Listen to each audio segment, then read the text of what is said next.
Find yourself a booth, order up a cold one. This is the Spring Bar.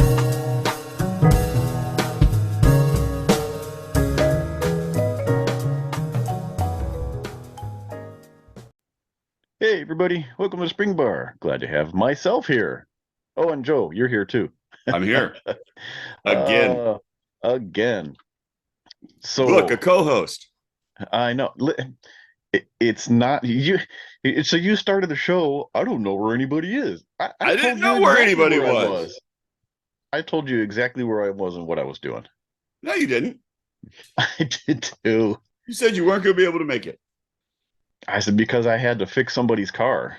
But that's exactly what I was doing. I had to fix the air conditioning system in someone's car. So How long does that take? 30 minutes. Come on. have you ever crawled up underneath the dashboard? Yeah. Easy. So I have to Yeah, pay somebody else to do it. I'm not exactly. We've got KC will be joining us a little late, Eventually, somewhat late, very potentially. late. We're not exactly sure. He was at drill over the weekend, so he will be on his way driving through the lovely backcountry of wherever the hell he is. Wherever, yeah. That's But I'm in Florida. You're in California. You East Coast people, man. Yeah. Well, look, okay, I went on a snowboarding trip where it was the blizzard of 2004, like 200-mile-an-hour winds. It wasn't a minor little detail. Like everything was closed down, and we got in just before the blizzard hit. But I drove 6 hours to stay in California. If you drive 6 hours in any direction, you're potentially in another country if you go south. And if you go north, you're like 5 states away. What? Who? You, Florida man. I can't drive south to another country. Yeah, that's where Cuba is. Yeah, but I can't drive there now, can I? Well, that really depends on your car now, doesn't it? Okay. I think if you drive fast enough, I bet you can make it. With a little special TV effects. Yes. I saw Knight Rider do it. That's all I'm saying. Yeah, the Dukes of Hazzard skipped it across the pond. Yeah, that's all. California, you're still in the same place. Yeah. Oh my gosh. So, what's new, Joseph? Going snowboarding again. Again. Got to try to make 2 trips, right? Every season we got to make at least 2 trips to make the season pass. Don't you want to space it out a little bit? Well, yeah, except snow melts. It's March. And we didn't go in February and we didn't go in January. So March it is. Yeah, but you told me you guys have gone snowboarding in July before August. We have, but that's at a different mountain. And so the one that we have passes for is probably going to be closing down at the end of the month, maybe into April, unless they get another storm that's coming through. But I think we're probably done for the season, at least with big snowfall. So we'll go again this month and then kind of be done. We might go in the summer or we're towards the end of the year. We may go do a different mountain that has a reciprocal agreement with season passes. We'll see. California snow, man. What are you going to do? Interesting. We'll see. Does that make you an aging hipster? Does that make me an aging hipster? Yeah, snowboarding, trying to look cool, keeping with the crowd. I don't think so. No. I'm you know what? Just to change the subject a little bit. The best picture I saw of your last trip was the dog in full snowsuit gear with goggles and boots and everything. Yeah, I loved that. It's better. It's better than that, right? The dog is relatively reserved, but we got her out in the snow and we got all this gear on her, and she just looked miserable. And then Emily didn't want to take all this stuff off of her or put it on her to take her out one night, and so she just took her out, and the dog just went berserk, like frolicking, yeah, all through the snow and everything. It was so funny. It's so cute. But then you got to be careful because you're on ice and snow, dog paws, whatever.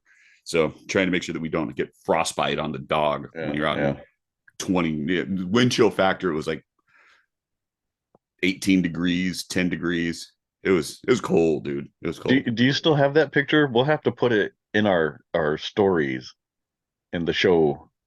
Yeah, I can get that to you. People can see. It's just fantastic with the goggles. The goggles got me. The goggles. Doggles. Doggles, yeah. Yeah. Oh goodness. Cute dog. So it's been a little bit since we've kind of done this segment, but do you have anything new, Joe? I do. So, or do you have a couple things new, or just I got a couple things new. You got a couple. Okay. What you got? So we were talking, and this is a little cute little Caravel. Day. Oh, yeah. It's got that red vertical indices, and this is really, really clean, dude. I don't think it's been worn. I really don't. The edges are sharp. It's unpolished. The crystal is not scratched. The dial is pristine. It's got a lollipop seconds hand. It's a 74. Case back looks great. I mean, this watch is just fantastic. Doesn't have a signed crown, so I think it might be an aftermarket crown, but everything else about this watch is just perfect. So here's the thing about that watch. That's a chrome plated case. Yeah, it looks great, dude. So if it's not all scratched and pitted and nicked, and you're doing pretty good. It's not at all. I mean, I'm looking at my fingerprints on it. That's the only marring on this surface. It's gorgeous. It's a beautiful, beautiful watch. And you have gracefully and graciously decided to take it off my hands. I have. We'll get into that story in a little bit. Okay. So the reason I got it though, I was just going to say, why did you buy that watch? I got it for the bracelet because it came on this bracelet, and this is my favorite bracelet for this pre-snorkel bull of a snorkel style watch that fits the lugs fantastically. No messing around with it involved, and it's got that jangliness. It's got that perfect sound, and so I have the black bezel of this. I have the orange, not black bezel, the black dial. I have the orange dial, and then I have this white dial. And so now I've got them all three on the same bracelet, and it's great. And the watch, orange one's on the same bracelet too? Yeah. Is it? Oh, cool. Yeah, it is. So I got this nice matching set. What did you do with the Caravel clasp? Is it still on that one? Still on. I gotta get some Bulova clasps for him. Okay. I gotta get two. Because the orange dial has a Caravel clasp on it too. So okay. But this is a fantastic, absolutely fantastic bracelet. It's got the vintage look. It's all brushed. It's sort of like a 3-piece construction. It's real comfortable, and they fit great. So I'm thrilled, and it was cheap. The whole package was just super cheap. Yeah, you picked it up for a song and sung it yourself. Yeah. So it was good times. Good times. So got that going. And then what else do you got, pray tell? What's up? I said, what else do you got, pray tell? Well, let's talk about that. Okay. So, I genuinely don't know. Usually I know. I really don't know what you're going to talk about. No, you do. You do. We'll talk about it. Okay. So I got a call from a friend of mine through the OC Chrono group. He's like, hey, I have something for you. Like, all right. Like what's can we meet up? And normally it's usually not like a one-on-one sort of thing. It's usually we go to an event or we go to a meeting and we hang out. And the Chrono group is slightly different than some of the other watch groups that I've been involved with. Red Bar is a little bit different. The neighborhood watch club that you and I went to when you were out is a little bit different, but the OC Chrono that you and I went to, and we've talked about this before, it's a really egalitarian is the wrong word, but very friendly. They're the epitome of the #WatchFam. Yeah, without question. And I was talking about it with my friend that the point would be that you'd go to a meetup like the ones that the OC Chrono group does. And at that meetup, there would be my Bulova stuff. There would be some Grand Seiko stuff. Somebody would bring in a variety of different Rolexes. There might be some of the higher end Holy Trinity stuff. There might be extra complications. There's a guy that has come in who has He had the Mosier. He had a Voltainen. He had a Shapiro with a it wasn't tungsten. It was something else with the hand gouache dial and just like this beautiful stuff. And it's like, one of one and adventuring dials, and just like he's got some heat, man. And he brings in a totally different thing every time. It's like, this is just nuts. And then there would be the guy that has the Casio that you plug the keyboard into, and somebody else will be modding Seikos. And everyone agrees in the whole thing that the Casio guy won. It's like, okay, great. There's like, the last number 350 of the Mosier Apple Watch with the black Vanta black dial. And it's like, oh no, that Casio with the keyboard that attaches to it, way better.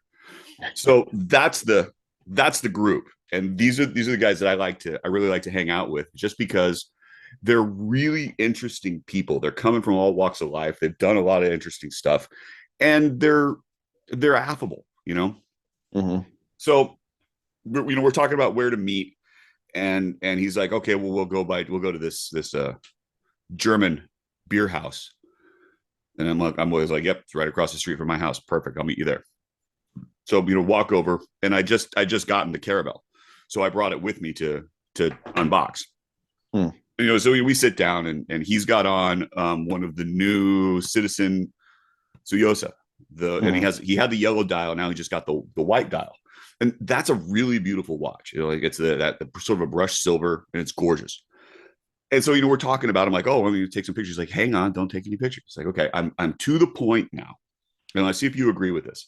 It's like, there's 3 kinds of watches. Go on. It's like, there's the watches that you keep. There's the watches that are heirloom and are for family. And then there's the watches that you sell. And he's trying to downsize. I'm like, okay, I can respect that. I don't understand it, but I can respect it. And so I understand each individual word as it comes out of your mouth. I realize that, but it's not. It went right through. So he was saying, he's like, I got this new Citizen, and it is a dress watch, integrated bracelet, white dial.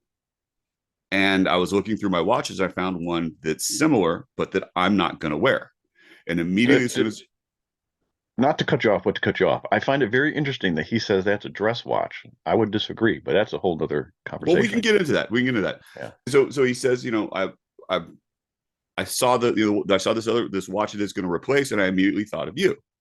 And to me, this watch would be family, but I would consider you part of the watch fam. And there's no one else that it should really go to other than you. I'm like, okay, not what I was expecting, but all right. And he pulls out this Bulova Super Seville.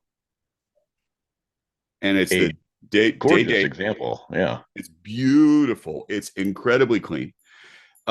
He says that it had a Cyclops on it for the date, and the Cyclops was wrong. It was off center, and it bugged him. So he replaced the crystal with sapphire. So I have a serviced Bulova Super Seville with a sapphire crystal. So it is aftermarket, but upgraded for being a watch guy. There you go. All right. And it's something that, you start thinking about the hobby that we're in and what that is and what that means. And it really kind of plays into part of the family aspect of the collecting hobby, because you've got people that are into high-end stuff. You've got people that have a limited collection or limited resources. You've got people that is like, okay, what is it? If you have 2 watches, you're a watch collector, something like that. I would argue like you need at least 3, but okay. Yeah. Right. More of an enthusiast. Yeah, perhaps. I mean, at least you know the difference between a dress watch and a not a dress watch, maybe. Unless you have 2 dress watches, or if you have 2 G-Shocks, like whatever. But still, you recognize that a watch has a function and it has a functionality, and that there's differences for it. So there's something to be said for that. But the fact is like, okay, this is for you. And I took a look at him like I'm kind of speechless. This is a fantastic gift. And I'm thrilled. I'm thrilled to have it. I'm thrilled to keep it in the collection. But then I got the chance to, to think about it a little bit. I was like, that this watch is never going anywhere. Mm-hmm. And when I came home and I was talking about it with my son, I'm like, look at this watch. Tell me what you think about this watch. He says, it's really nice. It's really nice, Dad. I'm like, okay, cool. It's yours. I'll wear it because it doesn't fit you, but eventually it will fit you. And when it does, it's yours. And now this watch has become part of the heirloom collection. And you start to think about that. And it's like, okay, cool. I've given watches away. I've given you a couple. I've given some to students of mine. I've given watches to people in a variety of walks of life. Mm-hmm. And it's a nice little bit to be able to say, here, let me share with you. And then there was something else that we were talking about, and this is gonna get a little deep. You ready? Uh-oh, Joe getting deep. You have a drink? Do you need a drink? You know what? I do not. You didn't tell me I needed to have a drink. I'm gonna have to get through this sober. All right, let's do it. The conversation was specifically about the idea of, because I was wearing my Jetstar. I was wearing the new one. And we've talked about that watch before, and my friend really liked it, and it's like, it's got the sweep second hand, and it's a beautiful dial, and the case is jewelry like. But we were comparing the two, and he's like, there's a difference to it. Like, this watch has a soul, and the quartz watches kind of don't, and I agree with it, because, and the thing that we're talking about is like, this watch won't work unless I make it work. This watch takes impetus from me and now will tick, which means that as he wore it, it took a bit of him to run, and now it's mine. It's going to take a bit of me to run. And it's also right up there. There was a watch brand that was doing something. They were putting Tibetan prayers on the rotor, because in Tibetan culture and Tibetan religion, they believe that the prayer needs to be in motion. So you have these prayer wheels that are all throughout, Tibetan temples, and you just spin them as you go through, and then that sends the prayer. And so they'll just like a whole line of them. You just kind of walk down and hit them like tops. And so they were putting sort of prayers onto the rotor of watches so that you have this constant prayer going as you wear the watch. And to me, the idea of the mechanical watch is that that's to me where the soul comes in. So I hear the words that are coming out of your mouth. And I get that, and I understand it. I don't fully agree with that. Okay. I would like to think that the soul of the watch comes from the journey that it has gone through. And a quartz watch like your Jetstar is too new enough to have earned that soul yet. Now, it does have some meaning because it was a gift from your wife for a landmark birthday. And I think that's the beginning of its story. And depending on how you wear that watch, what you do with the watch, what other occasions you wear that watch for, is what adds to the story. And in 20, 30 years down the line, when your son starts to take over your collections and comes across that one, he will remember the way in which that watch was worn and the stories behind it. And I think that will become the soul of that watch. I get the mechanical part of it where you have to be connected with the watch. You are the reason why that watch lives, and a quartz watch kind of does it on its own, aside from you changing the battery every so often. But I like to think that a soul of a watch comes from its life and the stories behind it. Okay. I will challenge your premise. Ready? How many vintage quartz watches do you own? Do the transistor watches count? Let's put those in a different category, but yeah, I think we could say that they count. What about tuning forks? tuning forks. Tuning forks are interesting. They might be in a different category too. Because I have one, two, three, and then if you count the tuning forks, that's four and five. So five vintage battery powered watches. One of which is a true quartz. I think I'm looking at just like true quartz. So like thinking like maybe even a Computron with a digital display.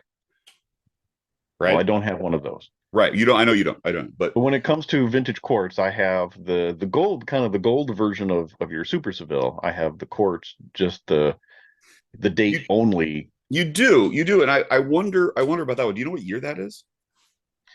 Um, I'd have to look it up. It's absolutely 80s.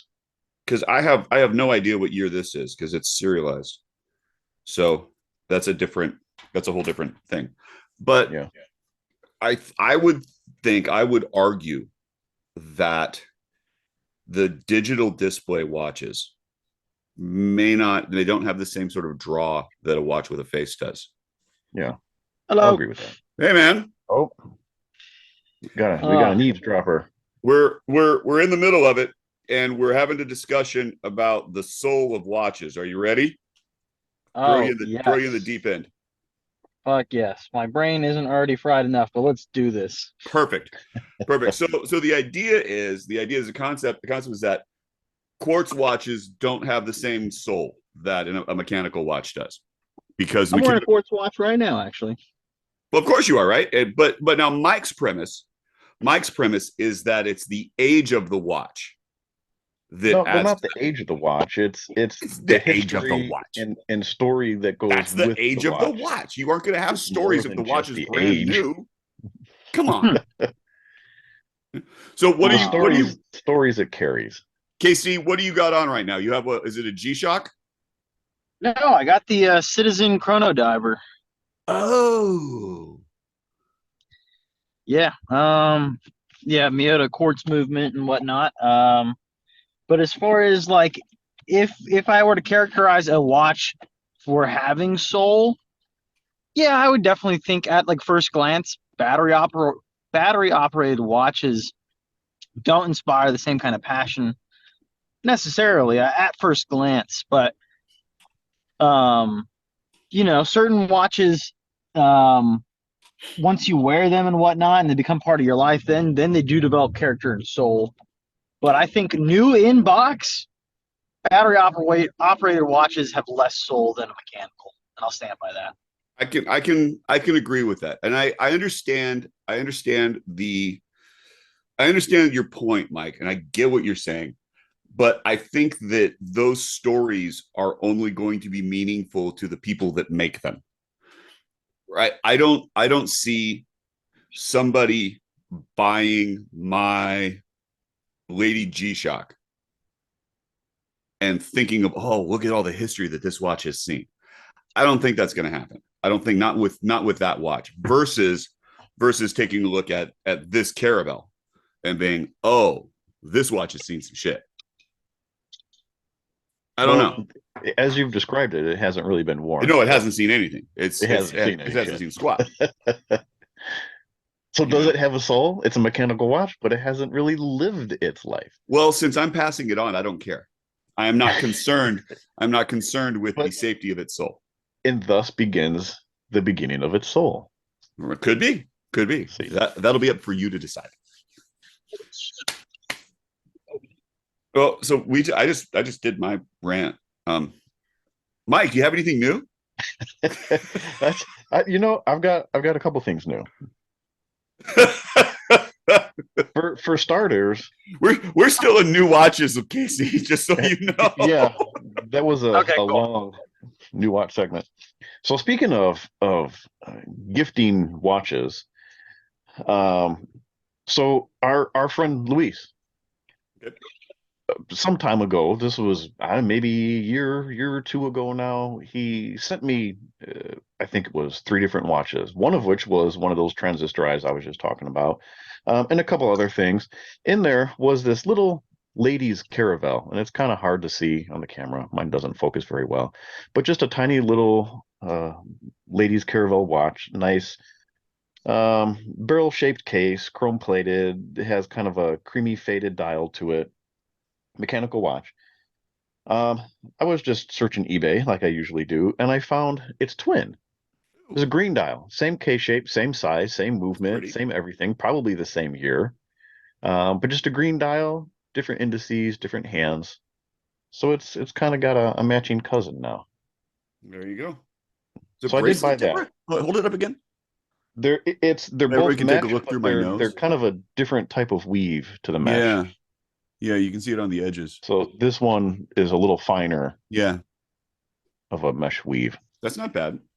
So I found it for like $12. And for Worth it. $12, you can't really pass that up. Not in hand, but new. Did we talk about the Merlot Jetstar that I had? Yeah, we did. We talked You were about that getting one. it. So it came in, Okay. and I got that one in, and I found another Jetstar G.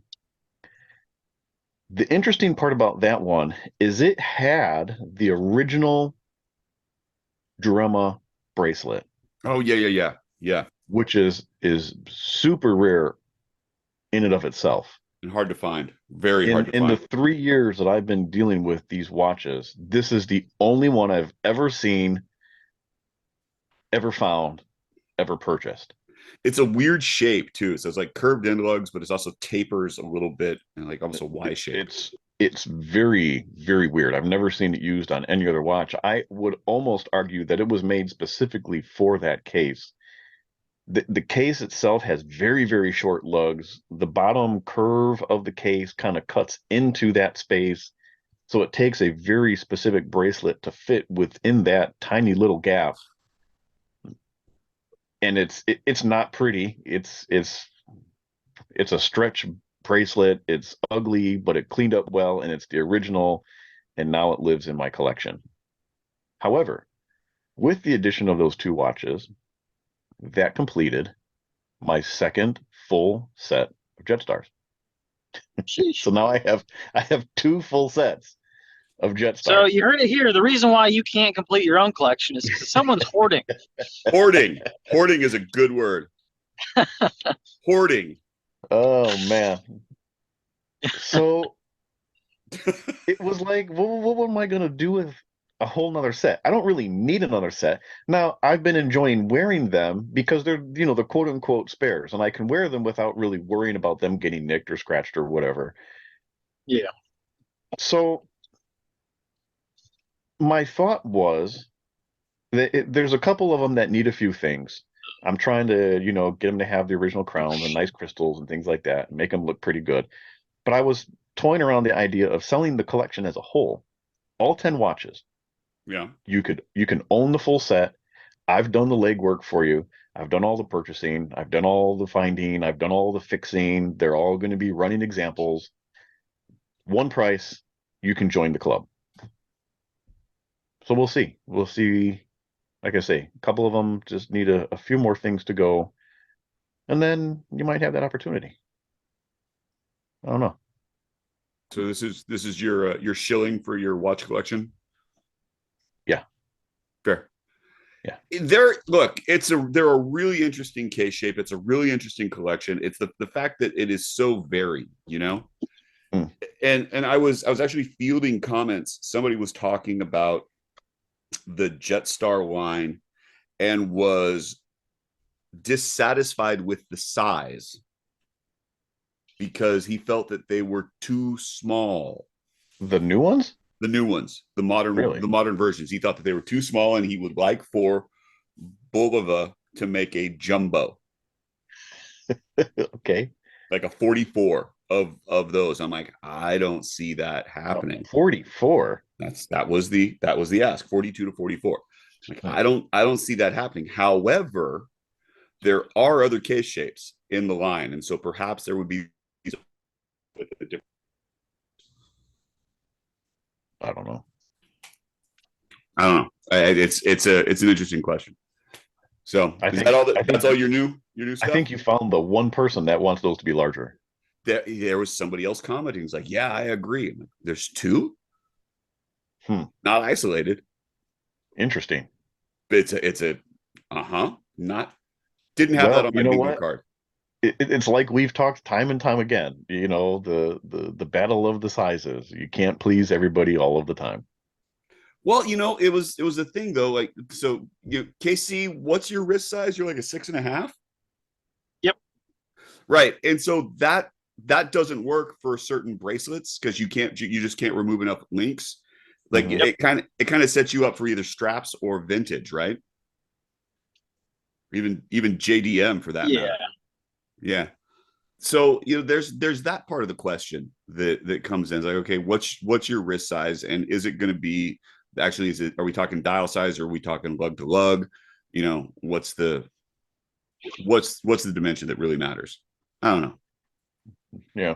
The size argument's always interesting. What's on the wrist? Oh, I'm wearing my Sears signed Cordura / Secura wrist alarm. Can you make that alarm go? Can, yes, but it's actually very, very quiet. And in fact, I don't know if the microphone We'll even will pick pick it it up. up. Can you feel it when it goes? Very vaguely. Here, hold on. I'm okay. Let's see if I can get it close enough to the. Let me put it up this way and see if it works. It's probably why I didn't catch on.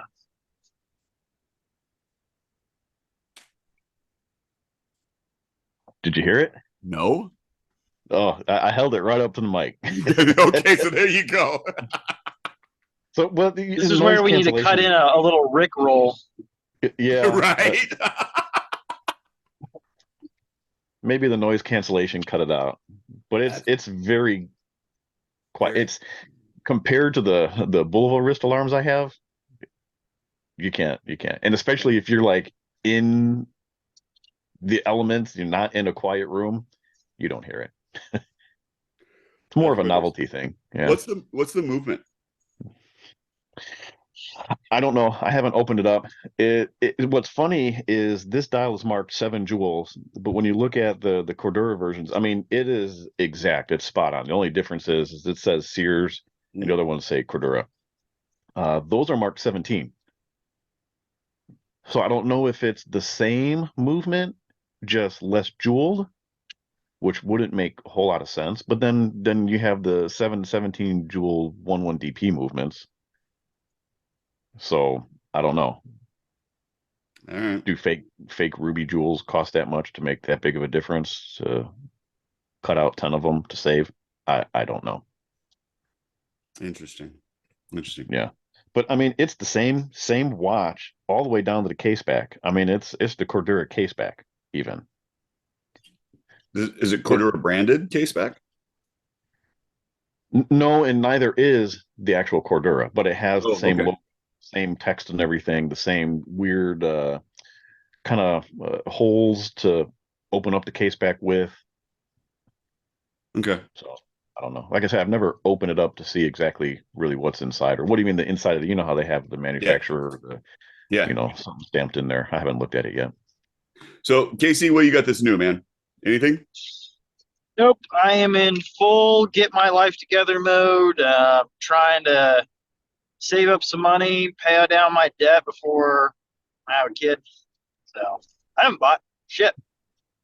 So this brings up an interesting question. Joe brought up wanting to kind of get an update on your 7-watch collection. If you're no longer purchasing anything, is your current 7-watch collection what your 7-watch collection is? And that's that. That's a good question. Yeah, pretty much. I would watch collection by default at this point. Kind of, sort of, and that's kind of what I had in the back of my mind. I was like, hey, look, adulting, like, there's gonna hit this point where you got to stop effing around, and whenever that happens, the watches you have at the time, that's what you have, and that more or less is kind of where I'm at. I'd love to get an Explorer 2, but as your GMT, that's probably just. Yeah, it's just probably not going to happen. So, unless let's run it down. Run it down. What's the current 7? Yeah, so got the Tudor Submariner, Explorer 1, got the Gold OP, the tank. I've got the Shadow, the Universal Geneve Shadow, That's a good one. and then I got my Speedmaster. So That's shit, 6. am I missing one? Oh my gosh, What are you missing? which one what am I missing? It's not the Baylor because that's gone. Yeah. Oh, what the You know, because the Speedy's your chrono. You've got the dress watch. You've got the gold watch. yeah. What how am I missing one? You're missing one. Damn. I cannot think of it off the top of my head right now. I'm trying to envision my watch box right now. It's not. But It's not the. It's not the Omega. no, I sold the Speed Sonic. No, not the No, Speed are Sonic. The you? other one. The his hers. Oh Dynamic. yeah. Oh no, it is. Yeah, that's in there. That's in there. That's That's it? exactly what it is. Yep. Okay. Okay. That's a Yeah. solid So set, dude. yeah, because I sold the Speed Sonic thinking I'd flip it into another watch, and then I was like, nah, this is gonna go into paying off debts. Yeah. You're right there, dude. You're right there. Like that's. I don't think Part of anybody would. me, Nobody would look at part of that me's box like, and be questioning. if I were to say, fuck it, let's trim it down to a 3 watch collection, Ooh. and that would be to like throw that at the remainder of my college debt and have that just done with. But I don't know, I'm kind of waffling on that because if I sell those watches, I will not get anything else like that back in until I'm retired. Probably. Like the Tudor At least sub, probably not. What would be the 3 watch collection? What would you keep out of those? Out of the 7, what would be the 3 that wouldn't leave? It absolutely will not be the Tudor sub. That has Okay. like probably locked itself in as my number one watch. Okay. Uh Man, number 2, I'm thinking the Explorer. I really like that watch. Okay. That I mean that works. Everybody considers that like a 1 watch collection. Yeah. It ticks And off most then of the boxes. I'd want to keep a dressier piece, so it's either between the Cartier and the OP. man, So that's a no-brainer. It's got to be the OP. Oh, see, yeah, I would go with the Cartier I don't know, man. I'm also with Mike on this. So on the OP. there's something about Really? that OP. Yeah, I don't Yeah, know. I mean, Yeah. I've turned into a Rolex fanboy. I love the Oyster case. It's just it's a so good visually case. pleasing. It's a good case. Yeah, it is. I'll give you that. But the tank, I actually had a coworker come up to me and go, "Wow, it's a nice watch." And this is one of the Invicta guys who has like a 57 millimeter watch, and this tank is like 24. Making So, comments. Look at you. but I He think probably I was like, probably I didn't know people made watches that small. yeah. Like, oh, you're wearing your wife's watch today? Yeah. Right? But yeah, I think those would be my top 3. Like if I were to just gut everything else. Okay. I can see Um, that. I can see that. It's like the but the OP versus the tank. The only consideration there might be case shape, but if you know what works for you, there's a difference. And also the OP is gold. The tank is yeah, goldish, Yeah. yeah, it's plated right? vermeil. And then I mean the OP just looks awesome as hell on a gold NATO. Yeah. And that tank will not go on a NATO. So I mean No. that kills it already. There you go. Watches There have you to be natable. Native. NATOable. But yeah, I mean life has been pretty hectic, and that's kind of why I've been off the show a little bit. A lot of military stuff's popped up, and then my civilian job has been an adventure. That's kind. But yeah, that thing, man, I'm dealing with a bunch of crap. I won't get into details, but essentially, I'm getting pressured by others to do things that I don't find ethical. Ooh. And just keeping it very general here, I would say generally government employees are kind of just there because they know it's a secure cush job. And then that opens itself up to a lot of things not being done to standard and by the book. And Don't say. right, so and again, I got to be careful with what I say here, but I think in part it's because I am as young as I am, so I'm showing up, and maybe I haven't been beaten down yet by the system, but I'm looking around, I'm like, guys, this is not the way things should be. And I'm like, if Johnny Taxpayer could see you right now, they would be pissed. And that's just where I'm driving from. I'm like, the people trust people like me to manage federal money. And then we should just to do manage that. it well and to manage it the way that they would want it to be managed. Yeah. Right. Yeah. So there's a whole bunch of bureaucratic red tape, and it sucks. People want to get around it because they just want to get their mission done. No one's trying to be intentionally fraudulent, but to be able to use money that the public has given us, we have to follow this rigid guidance. That way, Johnny Taxpayer knows that we have thought about it before we spent it. Yeah. You're maintaining, but anyway, maintaining the public trust. Yeah. And maybe I'm just still naive and think that that's how it should be. So I'm in the middle of a protracted contract negotiation because in addition to teaching, I also do contract negotiations, and there's a level of bureaucratic ethics. It doesn't need to go away.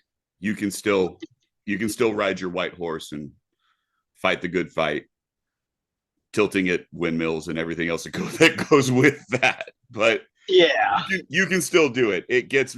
I'm not going to say it gets any easier and it gets less frustrating, but sometimes those small victories are savory. Yeah. So, but that's kind of why my Instagram's been pretty much dead. I just freaking focused on that. But yeah, my watch journey is kind of taking a pause. I don't know where I'm going next with it. Well, so you get like just to kind of recap a little bit, like you guys just moved into a house, right? And you're getting ready to consider starting a family, and so you've got some big life decisions that are coming around. And I think that we all can agree that watch collecting and major life decisions do not go hand in hand. Oh, I disagree entirely. Oh, really? Yes, absolutely.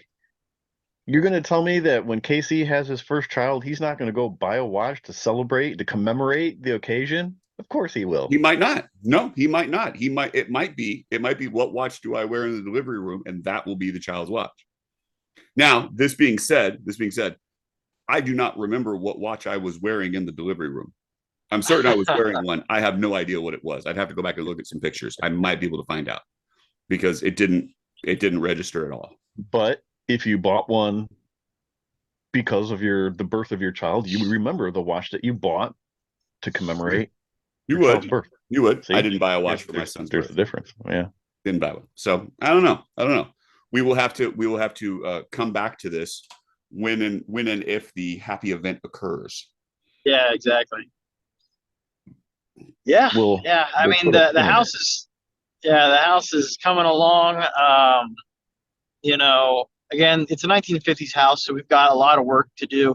My father-in-law has been very kind, and he's gone through and rewired all the outlets, so it's not that crappy. Just honestly, the wiring in the house had not been addressed in a very long while, so that's done. The fallout shelter is badass. I love that thing. I mean, it's not going to survive a nuke, but it's just cool. My gun safe is in there, and so every time I go in there, I'm like, this is where I'm going to retreat when the world goes to shit. I have a bunker now.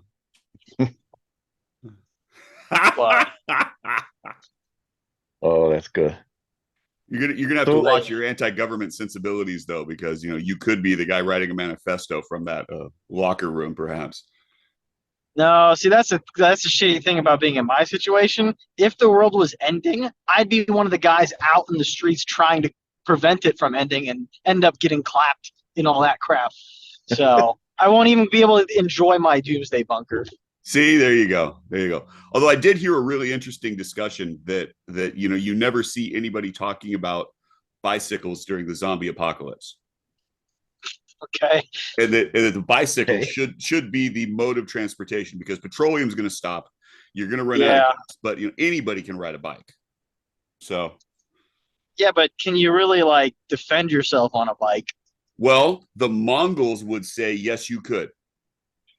Your The tricycle. Mongols. The Mongol hordes who had the short bow and were able to shoot from horseback. That's the case. Like, Yeah, you can but ride a we're bike. talking about a pedal-driven horse here. That's Well, slightly yeah, but different.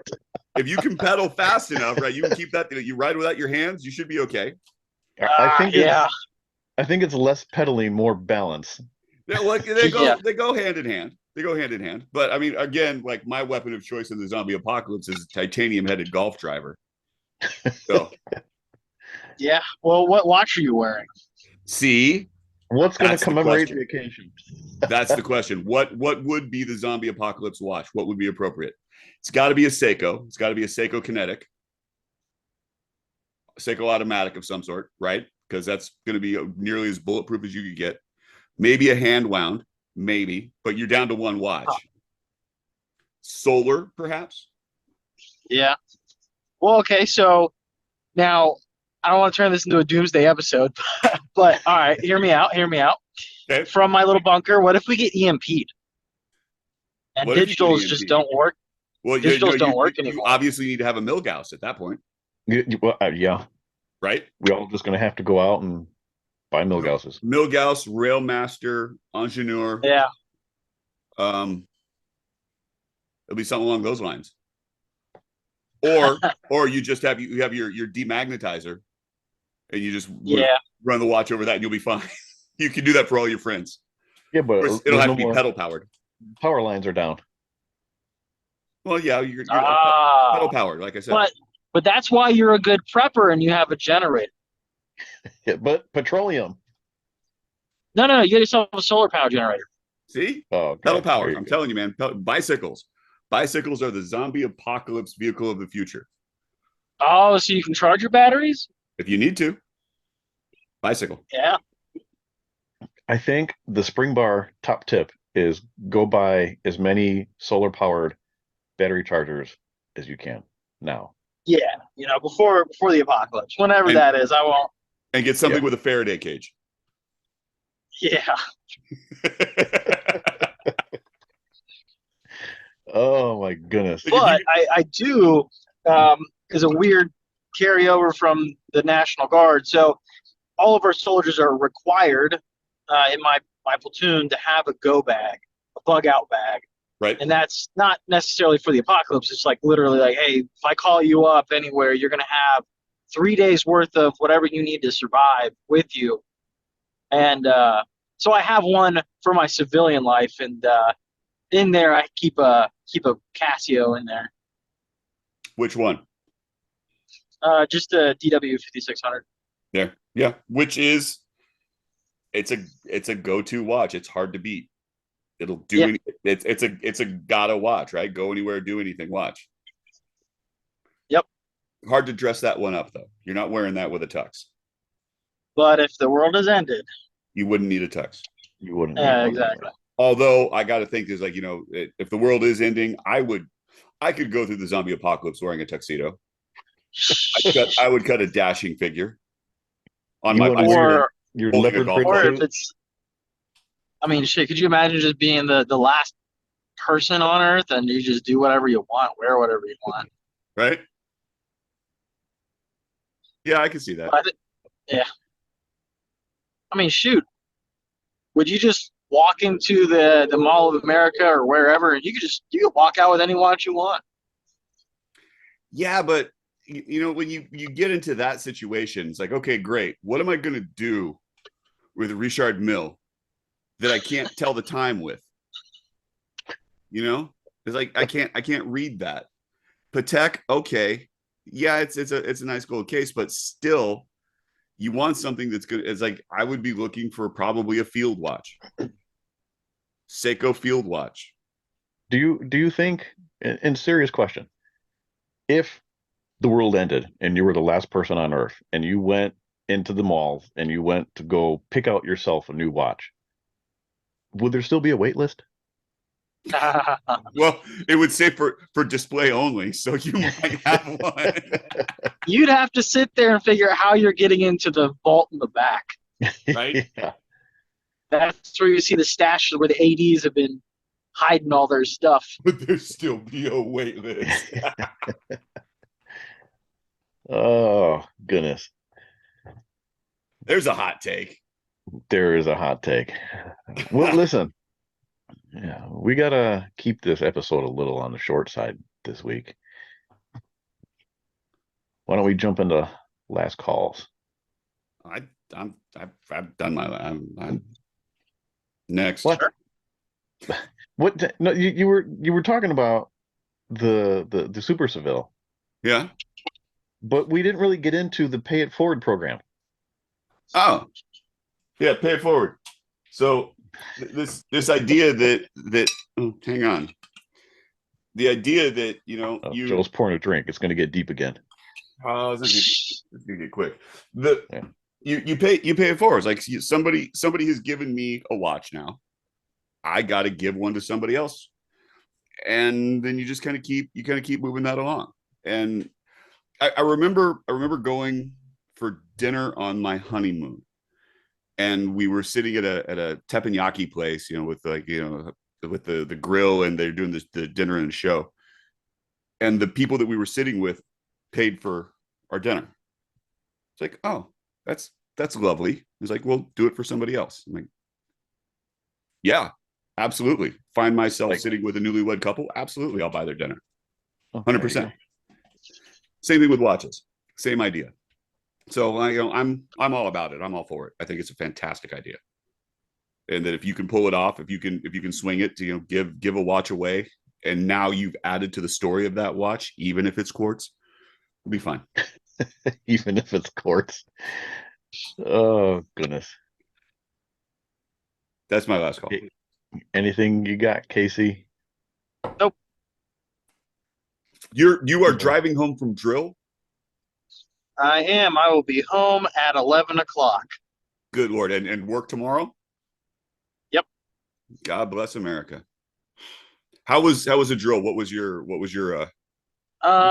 Drill was good. So we got ranges. So we got our 249, which is our very light machine gun. It's a 5.56. But anyway, we got qualification for that next month. So I run that range. I'll take the soldiers out there. We'll go shoot.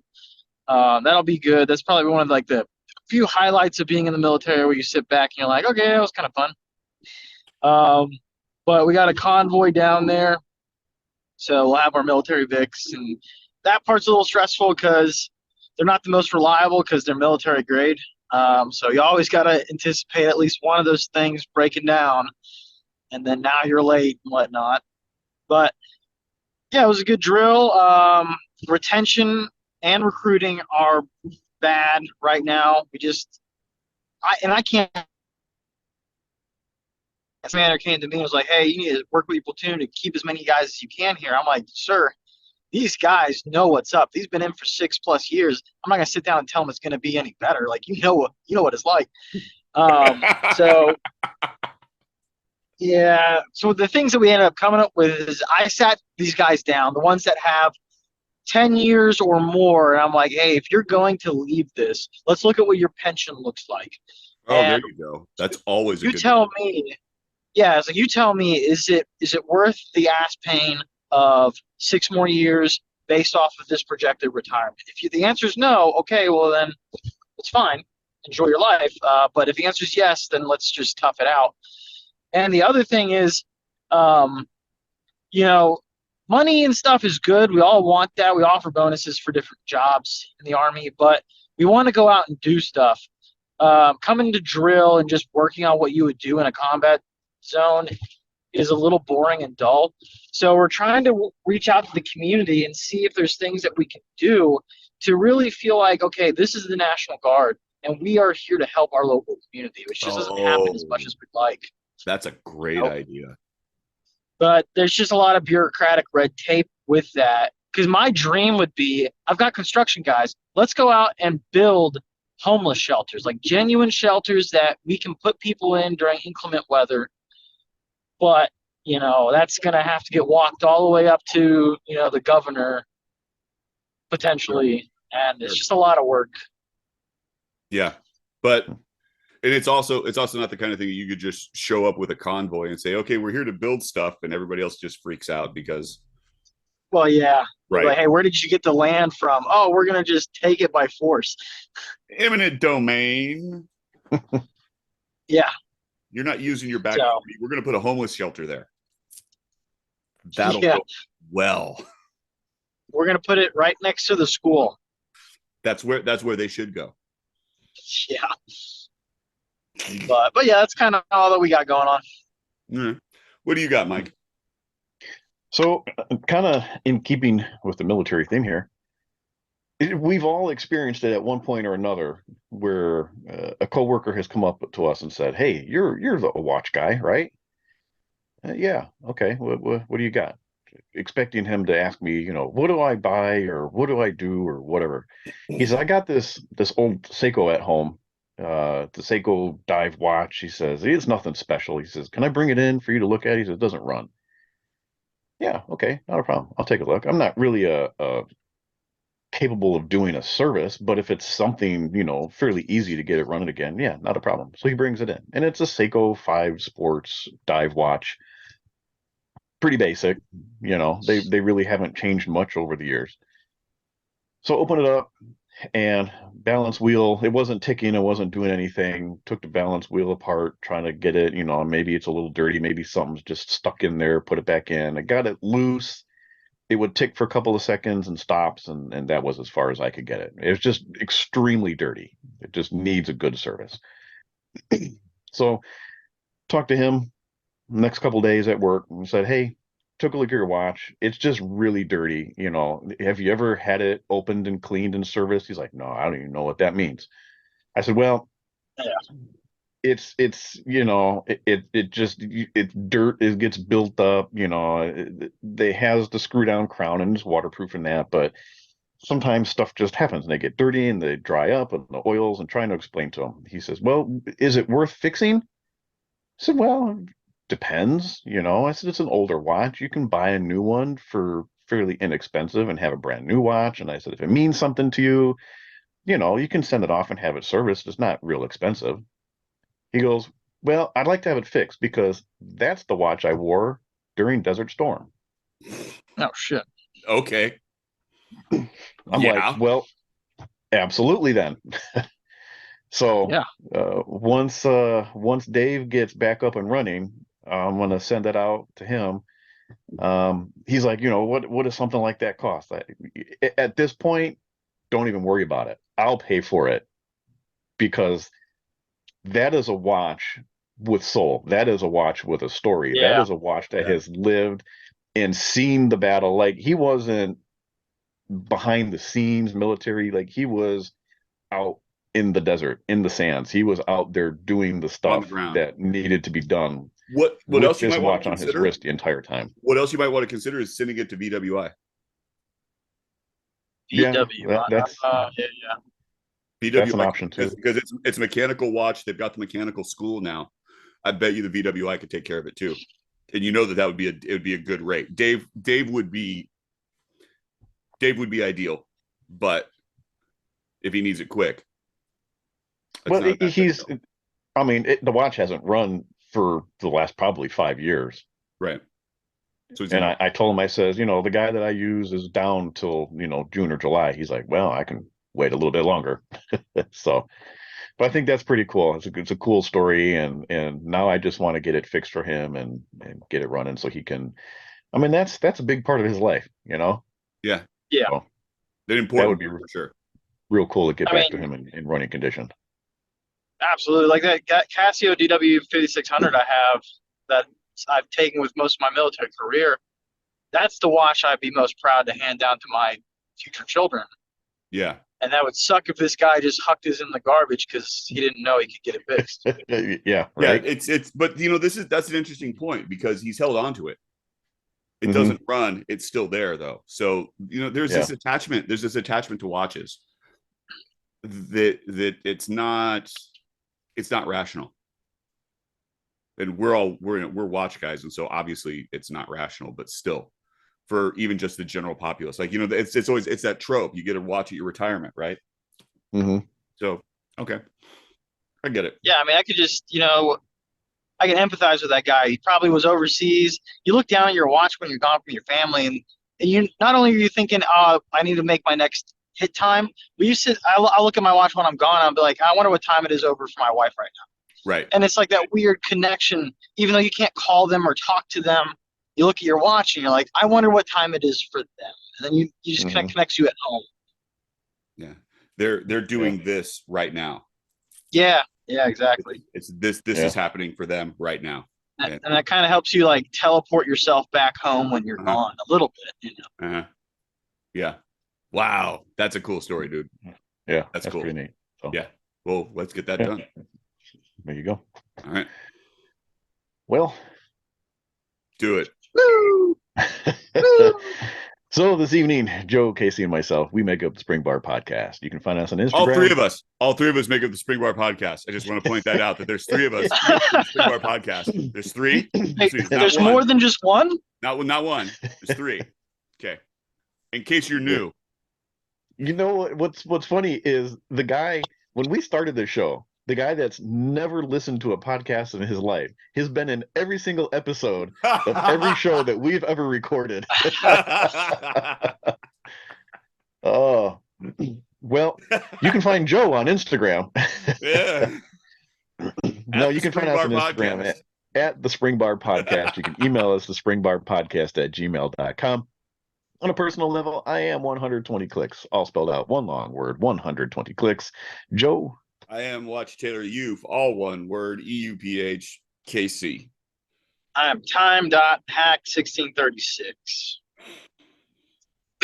And that's where we are.